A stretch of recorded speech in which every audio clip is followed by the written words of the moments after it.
همین چای هم کو مردک بوری مزهش خوردنش چای دم کن در زویسی داره باور کن. بعضی آدم چای دم میکنه میگی او خورده سیم هیچی معنی نداره. آخر همون چای قاق ریز در درونش یا دم گردان که همون چای مزه تیه مزه کنه.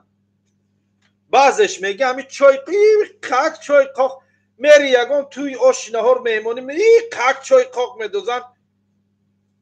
آخر هوای علفی قاق شدگی خیال همین بعضی جا میرم میگم چای قاق گیرم در کیسم چون را همین توی مرکه یگان جا مهمانی رفتن در بعضن وقت میگم چای قاق گیرم بعد همون چای نیکم چینم بخدم ما ساک چای قاق دازم این چایشون رنگ نداره. همین بعضی جا مهمانی میری به شوخی میگی آخرم وای خوبه